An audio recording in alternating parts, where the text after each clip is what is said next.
Good morning, Radhe Radhe. कैसे हैं आप सब लोग? आशा करते हैं आप सब लोग बहुत बढ़िया होंगे और तैयारी बहुत ज़बरदस्त तरीके से कर रहे होंगे। जैसा कि आप देख रहे हैं कि आज संडे है और मैं सुबह जल्दी उठ गई थी और 5 या 6 बजे तक मैं उठ जाती हूँ। तो फिर उसके बाद मैंने स्टार्ट कर दिए अपने काम। तो आज मैंने बनाई थी फली।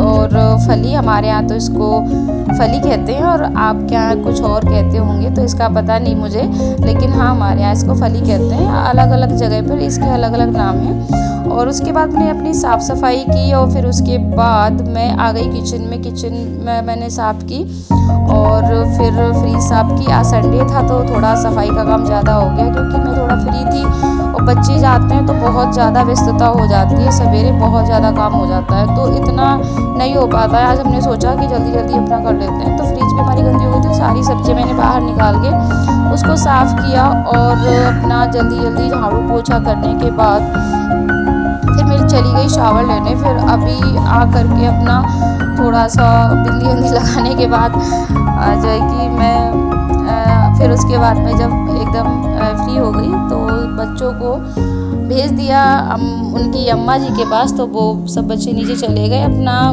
खेल रहे हैं और मैंने सोचा कि अब मैं फ्री हो गई हूँ तो अपना पढ़ाई करने बैठ जाऊँ। अब मैं थोड़ी देर पढ़ूँगी, उसके बाद मैं अपने लिए रोटी बनाऊँगी क्योंकि मैं थोड़ा लेट खाती हूँ। बच्चों के लिए मैंने बना दी थी तो मेरे बच्चों ने तो खा ली थी, लेकिन मैं थोड़ा सा लेट खाती हूँ। और यहाँ पर जो है कि तो यहाँ चल रहा था मेरा रिवीज़न सीटीपी का। तो मेरा हेल्थ साइंस और सीटीपी चल रहा है। आपको तो पता होगा कि मैं यही इस टाइम कर रही हूँ और मैं रिवीज़न कर रही हूँ। जिन भी बहनों का सिलेबस कंप्लीट है वो अपना रिवीज़न करें। देखिए रिवीज़न बहुत ज़रूरी है और रिवीज़न करने से ऐसा होता है ना, बार बार हम वो चीज़ पढ़ते हैं तो हमें याद हो जाती है धीरे धीरे। 2-4 बार जब उसको हम पढ़ेंगे तो जो चीज़ें याद करने वाली होती हैं तो वो बार बार जब पढ़ते हैं ना तो याद नहीं होनी होती, तब भी थोड़ा बहुत दिमाग में रहता है। इसलिए रिवीज़न बहुत ज़्यादा ज़रूरी है।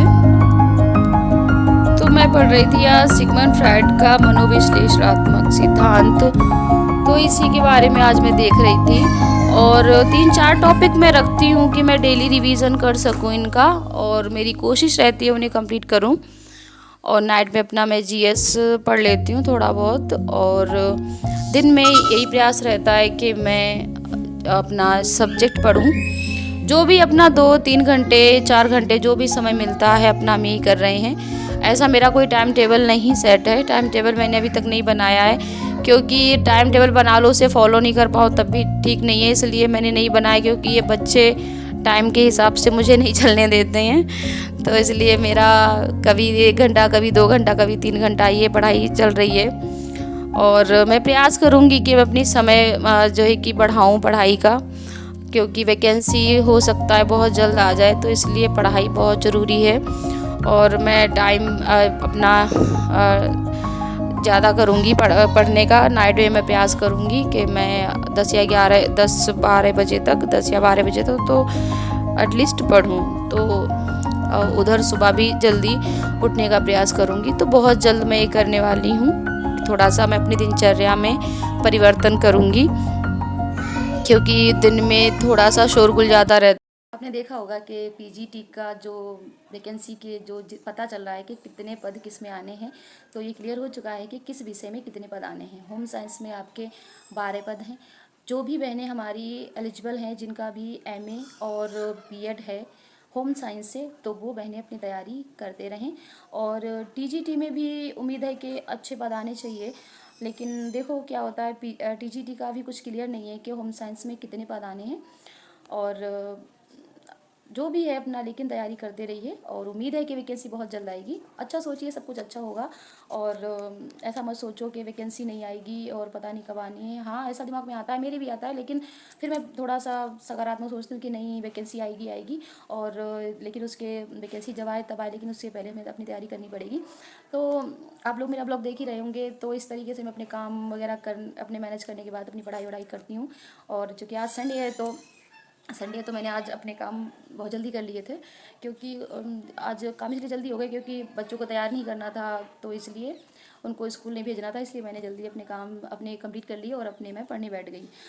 तो यही है अपना, जितना बहनों आपको समय मिले आप अपनी पढ़ाई करते रहिए, और जो है कि बच्चों को भी देखभाल ज़रूरी है, सब कुछ ज़रूरी है, और अपनी पढ़ाई भी बहुत ज़रूरी है। इस टाइम मेरा जो बड़ा बेटा है उसकी थोड़ा तबीयत नहीं ठीक चल रही है, तो वही है ना कि जब बच्चे परेशान होते हैं या कोई तबीयत ख़राब हो जाती है उनकी, तो हम लोगों का भी मन नहीं लगता है कि बच्चा परेशान है। तो वही है कि मौसम थोड़ा सा बदल रहा है, इस वजह से बारिश है, कहीं धूप है, तो कहीं बहुत ज़्यादा गर्मी हो रही है, इस वजह से थोड़ा बहुत बच्चों को परेशानी हो रही है। हालांकि मैं दवाई ले आई थी तो अब तो उसको आराम है। और बस वही है कि मैं आपसे ये कहना चाहती हूँ कि बच्चे होते हैं तो ये भी दिक्कत होती है कि यदि बच्चा हमारा परेशान है, बीमार हो जाता है, तो हमारी पढ़ाई भी बाधित होती है, क्योंकि हमारा फिर मन नहीं लगता है। और फिर माँ तो माँ ही होती है, आप समझ सकते हैं, आप भी माँ हैं और आप भी एक औरत हैं, तो आप भी समझ सकते हैं कि मैं आपसे क्या कहना चाहती हूँ। मेरे बच्चा अगर परेशान है तो मन नहीं लगता है ना।